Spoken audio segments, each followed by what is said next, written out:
Olá, olá! Nesse vídeo aqui a gente vai falar rapidamente sobre réguas e guias, que é uma função super comum aí em softwares de edição de imagem, de vídeo, enfim. E aqui não é muito diferente, mas eu vou te mostrar aonde encontrar. Primeiro de tudo, por que serve régua e guia? Bom, serve para a gente criar ali, né, algumas linhas que vão servir de referência para a gente posicionar os nossos elementos. E a gente pode acessar elas abrindo o menu de visualização aqui no canto superior direito. Eu tô com a minha cabecinha na frente, né? Talvez você não esteja vendo, mas não tem problema. Esse menuzinho você tá vendo. Aí tem as opções de zoom, que eu tô cobrindo. Mas aqui embaixo a gente tem duas opções, ou melhor, três opções. Rulers, Lock Guides e Clear Guides. E a gente vai ver cada uma delas. Primeiro, Rulers, que é réguas. A gente vai clicar aqui, ou a gente pode usar o atalho ponto e vírgula. No caso, vamos usar o atalho pra gente ir acostumando, né? Ponto e vírgula.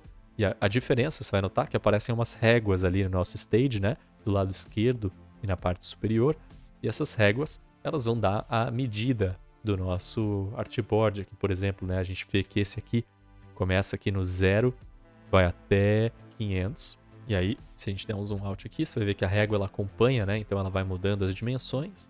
É bem difícil de você tomar como referência a régua assim, né? Para medir as coisas. Então o que a gente usa são as guias, que são uma coisa que a gente cria a partir das réguas. Se eu colocar meu mouse em cima, você vai ver que aparece um íconezinho de régua ali, né, no meu cursor.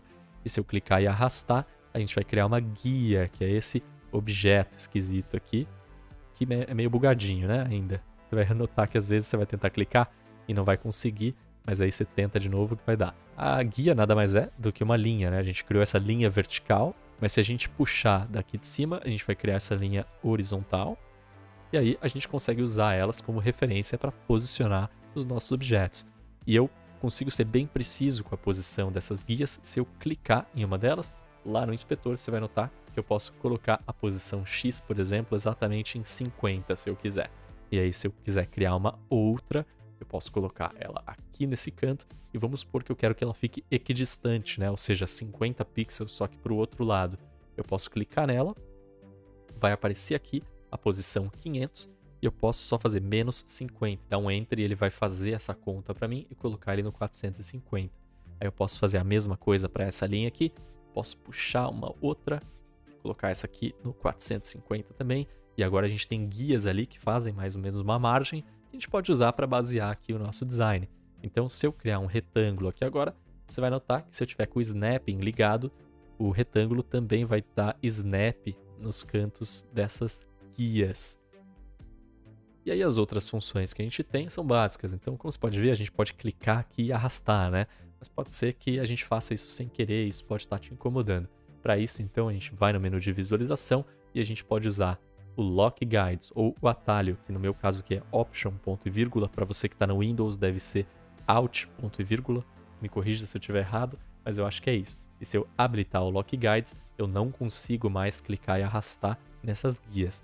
Porém, elas continuam ainda servindo ali o propósito delas, né, no snapping, para eu encaixar a minha camada, o meu objeto exatamente nos limites delas. E aí, a última função que a gente tem é abrindo aqui, Clear Guides. Isso aqui vai deletar todas as guias que você tem. Se eu clicar, você vai ver que sumiram, não tem mais. Então é uma forma rápida e simples de você se livrar delas se você quiser. E é importante eu dizer que cada uma das guias elas pertencem a um artboard. Lembra? O artboard é aquela peça central. Então eu subi aqui para os artboards de umas aulas anteriores, você vai notar que as guias não estão aparecendo, mas a partir do momento que eu ativo esse artboard das réguas e guias, elas voltam aqui a aparecer. Então mantenha as suas guias nos artboards que elas são necessárias, né? Você não vai conseguir, por exemplo, usar a guia que você criou nesse artboard, porque a partir do momento que você clicar nele, elas vão desaparecer. Então tenha isso em mente. No próximo vídeo a gente vai ver mais uma ferramenta que ajuda a gente a alinhar e distribuir os elementos no nosso artboard. E essas ferramentas justamente chamam alinhar e distribuir. Então marque esse vídeo aqui como gostei, para você saber que você já assistiu, enquanto você contribui comigo, né, pela produção desses vídeos. E eu te vejo no próximo.